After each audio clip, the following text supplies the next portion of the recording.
Welcome students, आप सभी का स्वागत है। तो इस सत्र में हम ये समझने वाले हैं कि ह्यूमन डिज़ायर क्या है, ह्यूमन टारगेट क्या है, या हम कह सकते हैं कि बेसिक ह्यूमन एस्पिरेशन क्या है या बेसिक ह्यूमन डिज़ायर क्या है और उसको पूरा करने का प्रोग्राम वो किस प्रकार से है। ये सभी बातें इस सत्र में हम डिस्कस करने वाले हैं। तो अगर ह्यूमन डिज़ायर को देखें, मानव की चाहना को देखें, तो ये दिखाई पड़ता है कि मानव की चाहना तो कंटिन्यूअस हैप्पीनेस की है, अर्थात संसार का प्रत्येक मानव निरंतर सुख के साथ जीना चाहता ही है। ये ह्यूमन डिज़ायर है या ये बेसिक ह्यूमन एस्पिरेशन है। अब सवाल उठता है कि जो ह्यूमन बीइंग है वो सेल्फ और बॉडी का कोएग्जिस्टेंस है। ये बात हम पढ़ के आ चुके हैं, प्रस्ताव रूप में हमने ऐसा पढ़ा है that human being is the coexistence of self and body. तो सवाल ये है कि ये जो ह्यूमन डिज़ायर है that is of continuous happiness, ये डिज़ायर किसकी है?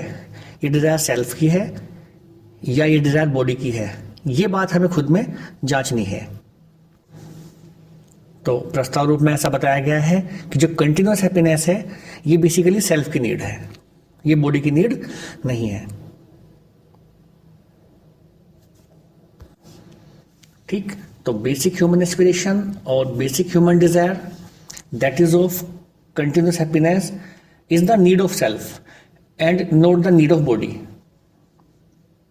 तो एक बार ही दिखाई पड़ जाए कि जो ह्यूमन डिजायर है दैट इज कंटिन्यूअस हैप्पीनेस है ना, ये सेल्फ की नीड है, तब उस नीड को पूरा करने का जो प्रोग्राम है उसको हम देख सकते हैं कि वो नीड का फुलफिलमेंट कैसे होगा, वो नीड पूरी कैसे होगी, उसका क्या प्रोग्राम है, उसको हम देख सकते हैं, है ना। तो यहाँ प्रपोजल की फॉर्म में बताया है, प्रस्ताव रूप में ये बताया गया है कि जो कंटिन्यूअस हैप्पीनेस जो कि सेल्फ की नीड है उसको पूरा करने का प्रोग्राम जो है वो इस प्रकार से है।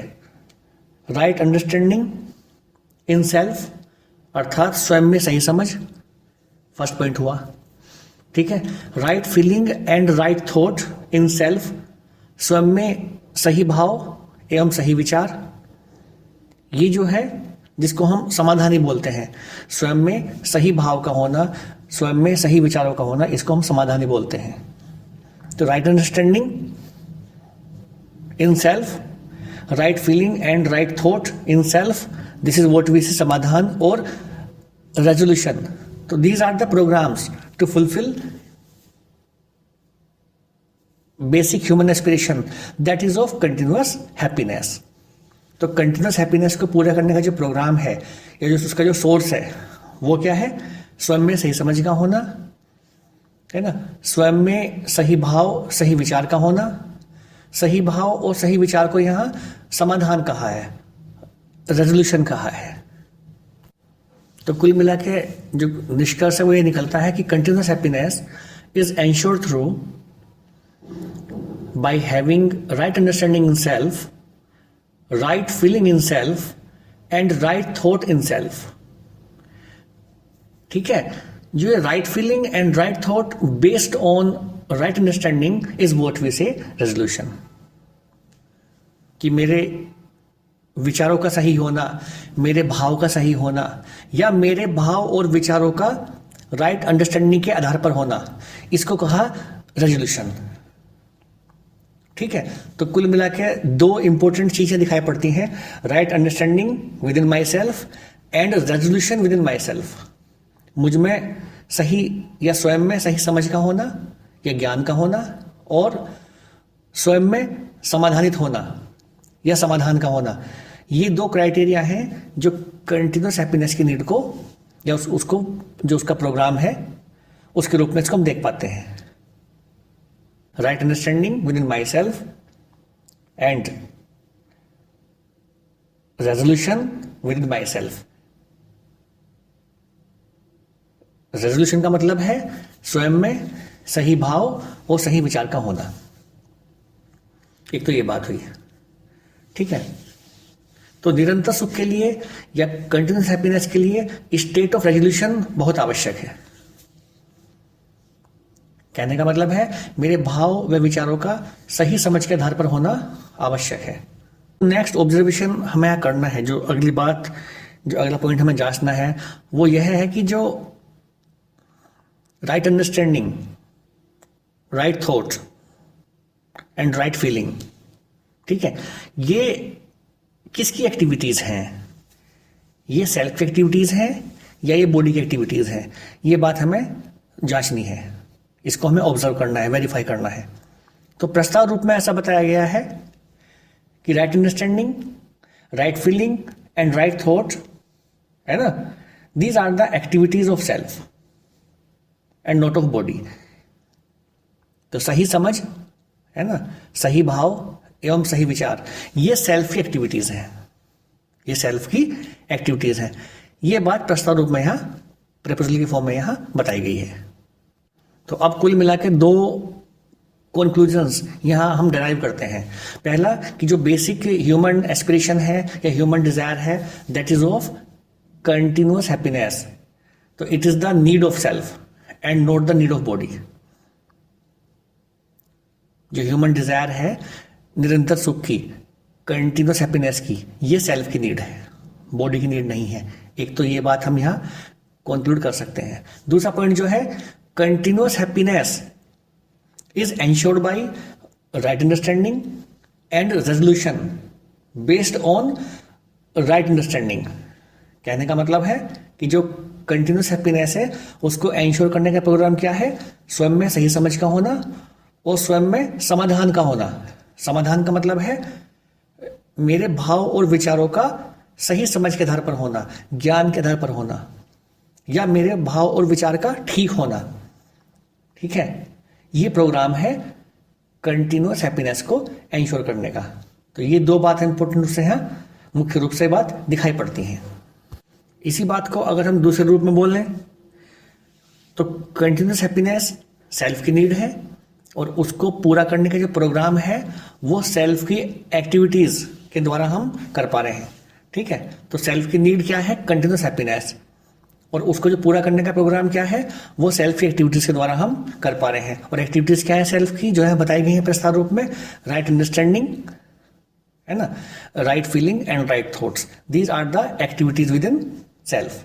तो सेल्फ की नीड को हम सेल्फ की एक्टिविटीज द्वारा फुलफिल कर रहे हैं। ये बात यहां प्रस्ताव रूप में रखी गई है। इसको हम जांच सकते हैं, वेरीफाई कर सकते हैं, ऑब्जर्व कर सकते हैं। तो कुल मिलाकर हम कह सकते हैं कि the need of self is fulfilled by the activity of self. ठीक है, body is used by the self as an instrument. Body is used by self as an instrument, है ना, वेन एवर रिक्वायर्ड। तो जब उसकी आवश्यकता पड़ती है तो तब शरीर एक यंत्र के रूप में यूज किया जाता है सेल्फ के द्वारा। तो body is just as an instrument of self.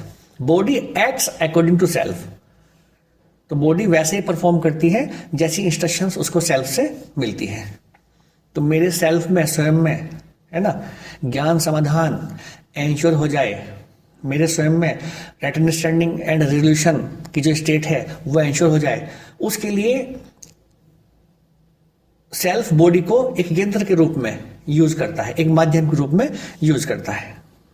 अब एक और इंपॉर्टेंट ऑब्जर्वेशन है जो हम कर सकते हैं कि यदि स्वयं में सही समझ है, अगर स्वयं में सही भाव और सही विचार है, तब उसका जो आउटकम है वो हमारे बिहेवियर और वर्क में भी देखने को मिलता है।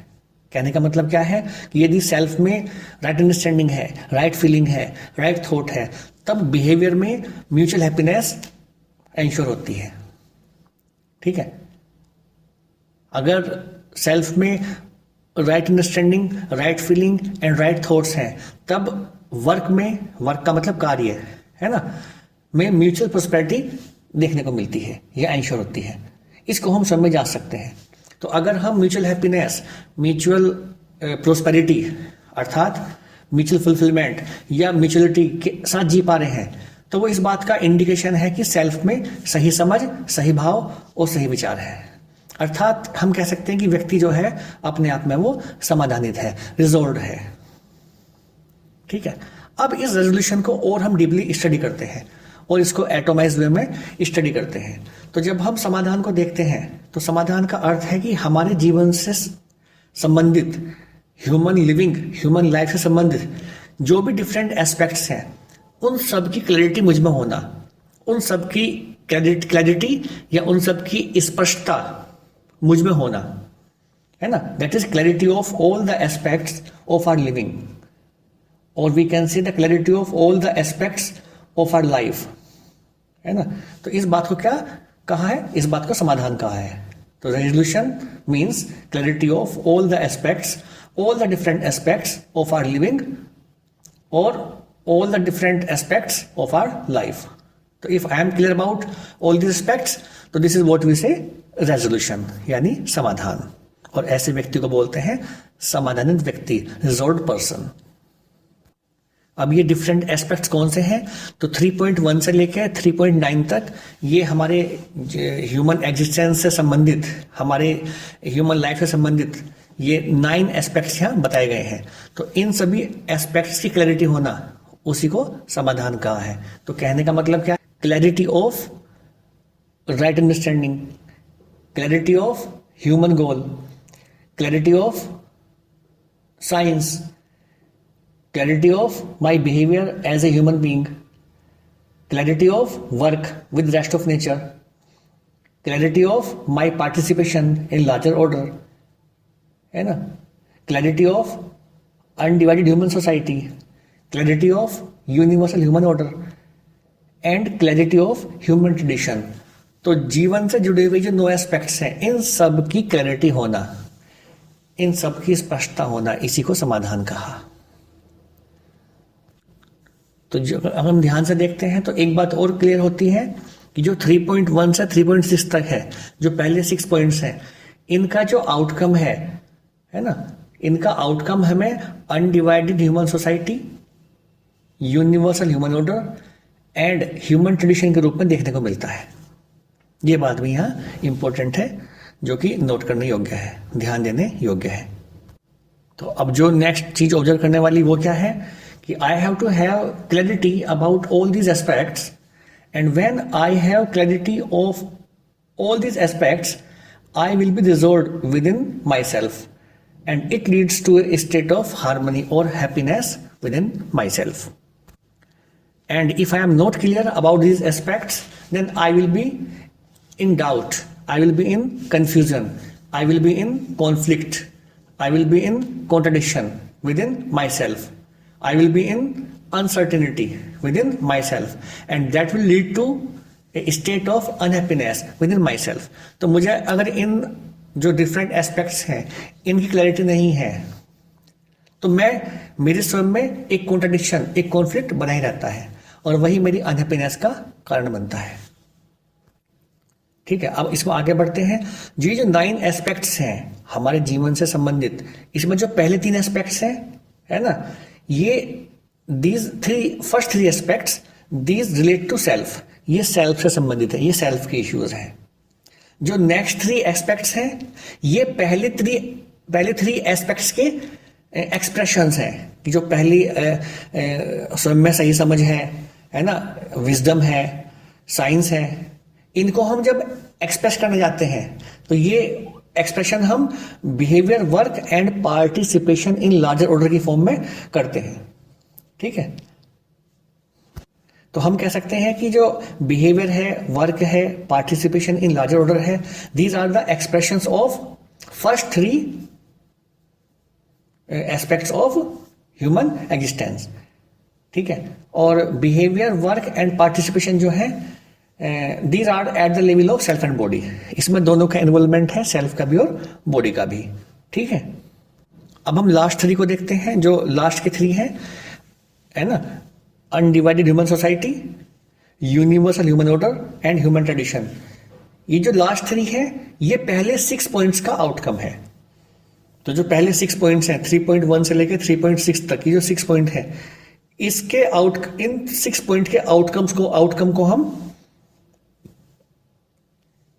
लास्ट 3 पॉइंट के रूप में देख पाते हैं, है ना। तो पहले 6 पॉइंट्स का आउटकम क्या है, वो इस प्रकार से है: undivided human society, universal human order and human tradition. और इनको हम देखें, इन तीनों को, जो लास्ट थ्री हैं, इनको ध्यान से देखें तो इनमें सेल्फ भी इन्वॉल्व है, हमारी बॉडी भी इन्वॉल्व है, और जो वर्ल्ड आउटसाइड है वो भी इन्वॉल्व है। ठीक है, अब हम वन बाय वन सभी एस्पेक्ट्स को देख लेते हैं। इनकी एक बार ब्रीफिंग थोड़ी हो जाए, इनको हम समझ लें। ठीक है, तो पहला जो एस्पेक्ट है वो है राइट अंडरस्टैंडिंग, ज्ञान। तो राइट अंडरस्टैंडिंग का मतलब क्या है कि understanding the existential reality in its completeness. जो वास्तविकता है उसे मैं वैसा ही देख पाऊं जैसी वो है, और उस वास्तविकता को मैं पूर्णता में देख पाऊं, कंप्लीटनेस में देख पाऊं, है ना। तो वास्तविकता जैसी है उसको वैसी देखना, अपनी धारणाओं के आधार पर, अपने एजम्पशन के आधार पर, है ना, वास्तविकता को नहीं देखना है।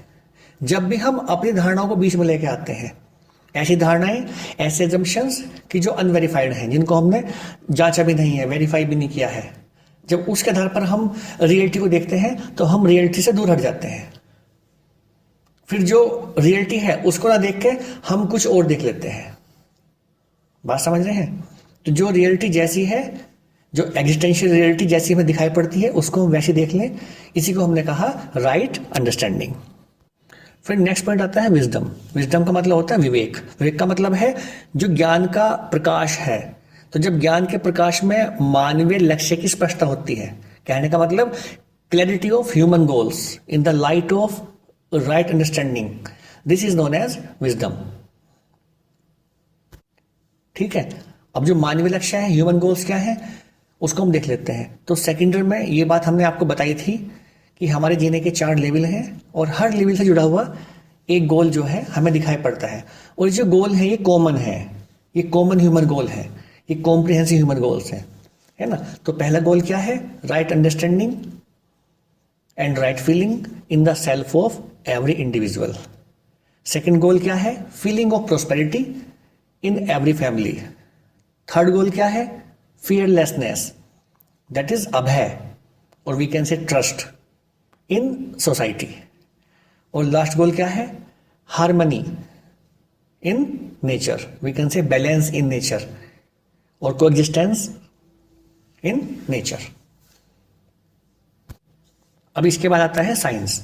तो जो अभी मानवीय लक्ष्य की स्पष्टता हुई है ना, जो ह्यूमन गोल्स दिखाई पड़े हैं, अब वो पूरा कैसे होंगे, उसका क्या प्रोग्राम है। तो विज्ञान की सहायता से हम इस जो मानवीय लक्ष्य हैं उनको हम पूरा करेंगे। तो उसके लिए हमें जो जैसे पदार्थ का विज्ञान है उसकी समझ होनी चाहिए, प्रोडक्शन का विज्ञान है उसकी समझ होना आवश्यक है, व्यवहार का विज्ञान है, कार्य का विज्ञान है, व्यवस्था भागीदारी का विज्ञान है।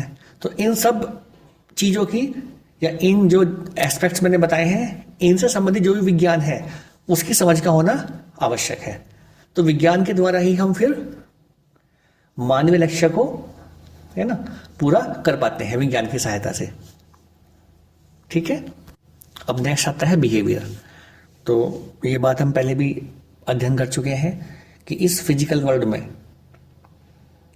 जो ह्यूमन बीइंग है उनका इंटरेक्शन 2 चीज़ों के साथ होता है, 2 कैटेगरीज हैं उनके साथ होता है ना। एक तो हमारे जैसे दूसरे ह्यूमन बीइंग, ठीक है, और दूसरा इस नेचर में, इस प्रकृति में ह्यूमन बीइंग के अलावा जो भी कुछ बाकी बचा है उसके साथ हमारा इंटरेक्शन होता है।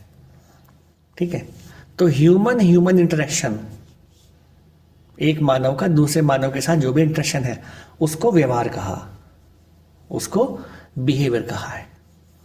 ठीक है, तो मानव मानव संबंध की पहचान, जो हमारा इंटरेक्शन हो रहा है ना, इंटरेक्शन क्यों हो रहा है? क्योंकि मानव मानव के बीच में प्राकृतिक रूप से एक संबंध है ही, है ना। तो उस संबंध को पहचान लें भाव के रूप में। तो मानव मानव संबंध की पहचान भाव के रूप में, फिर उसको निर्वाह करना, फिर उसका मूल्यांकन करना, और फिर मूल्यांकन करने से, है ना, मानव मानव संबंध में, व्यवहार में, है ना, उभय सुख का ईश्वर होना, उसको हम देख पाए। ठीक है, तो इसको व्यवहार कहा।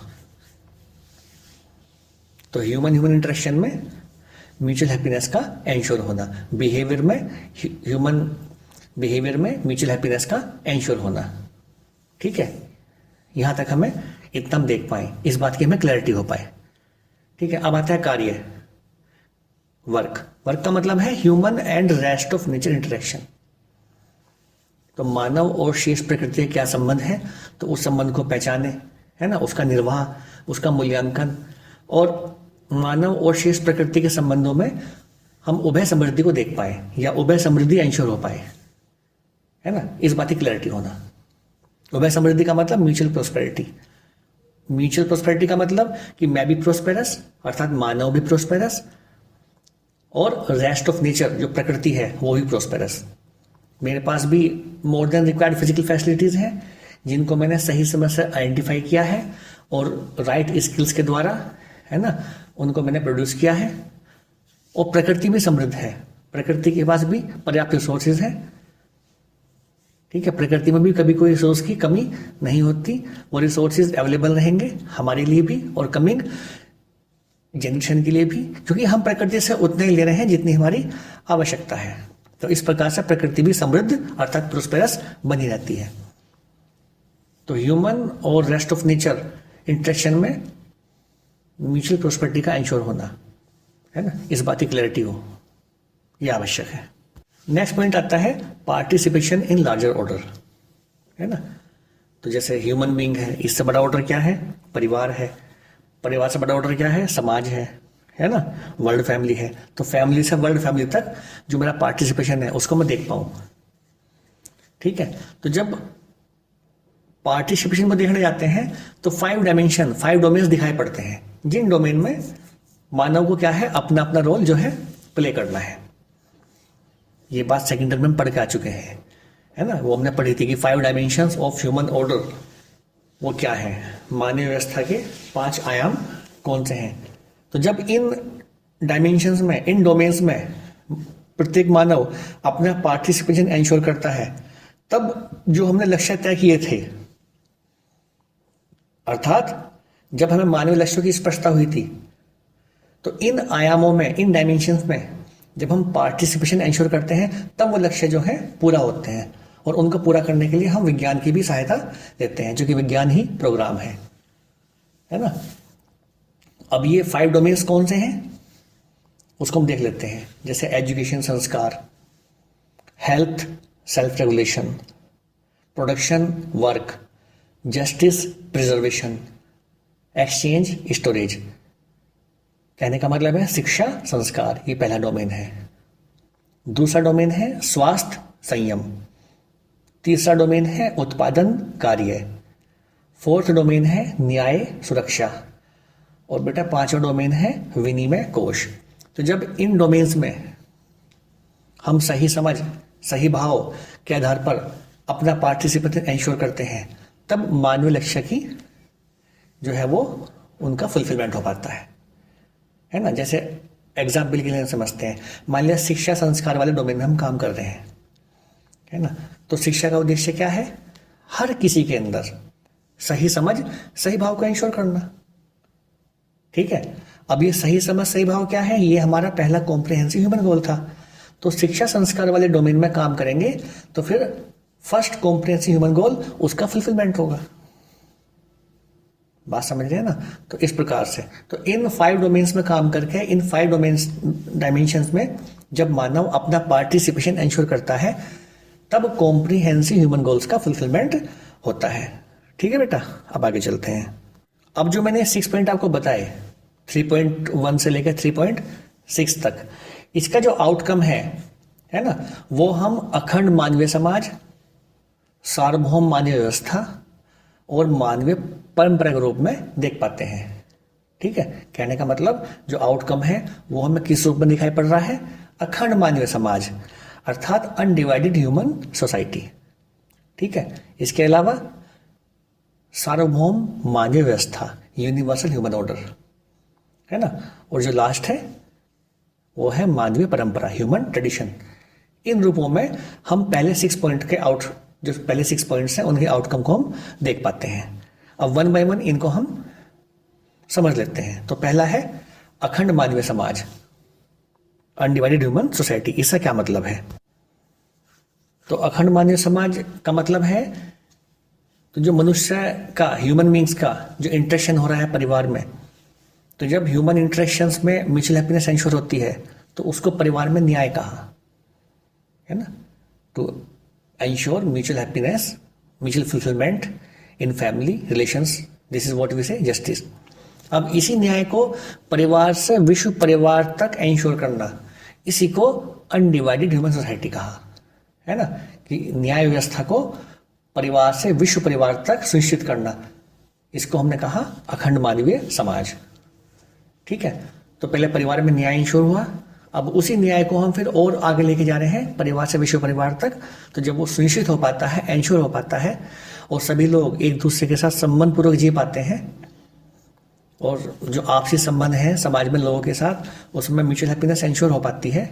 ठीक है, तो इसी को फिर ऐसे समाज को अखंड मानवीय समाज कहा। अब आगे देखते हैं, तो फिर दिखाई पड़ता है यूनिवर्सल ह्यूमन ऑर्डर, सार्वभौम मानवीय व्यवस्था, समग्र प्रकृति के साथ, संपूर्ण प्रकृति के साथ संबंध पूर्वक मैं जी पाऊं, या संबंध पूर्वक मानव का जीना हो पाए। अगर ऐसा हो पाता है तो उसी को यूनिवर्सल ह्यूमन ऑर्डर कहा। अर्थात हर मानव दूसरे मानव के साथ भी और हर मानव प्रकृति के साथ भी संबंध पूर्वक जी पाए। The feeling of being related with all, सभी के साथ संबंध का भाव, सभी के साथ संबंध पूर्वक जी पाए, इसी को यूनिवर्सल ह्यूमन ऑर्डर कहा। अब मानवीय परंपरा। ठीक है, तो जो हम यूनिवर्सल ह्यूमन ऑर्डर को समझ पाए, मानवीय व्यवस्था को समझ पाए, अब इस मानवीय व्यवस्था को जनरेशन बाय जनरेशन जब हम एंश्योर करते हैं तो इसी को ह्यूमन ट्रेडिशन कहा, मानवीय परंपरा कहा। कहने का मतलब है कि मानवीय व्यवस्था को पीढ़ी दर पीढ़ी, पीढ़ी दर पीढ़ी सुनिश्चित करना, इसी को मानवीय परंपरा कहा। तो हम इस प्रकार से भी कह सकते हैं इस बात को कि हर व्यक्ति का उभय सुख एवं उभय समृद्धि के साथ जीना, ये मानवीय व्यवस्था है, और इसी मानवीय व्यवस्था को हम पीढ़ी दर पीढ़ी जब सुनिश्चित करते हैं तो इसको ही मानवीय परंपरा कहा है। ठीक है, तो आज हम बेटा इतने रखेंगे। आज जो मैंने पढ़ाया उससे संबंधित कोई भी आपका डाउट हो, है ना, कोई भी क्वेश्चन आपका बन रहा हो तो आप पूछ सकते हैं। ठीक है, क्लासरूम में आप मुझसे पूछ सकते हैं, व्हाट्सएप ग्रुप बने हुए हैं उससे पूछ सकते हैं। ठीक है, तो ये आज ये वाला क्वेश्चन जो है यहीं पूरा होता है, बाकी जो है हम नेक्स्ट लेक्चर में कवर करेंगे। ठीक, ओके, थैंक यू एवरीबॉडी।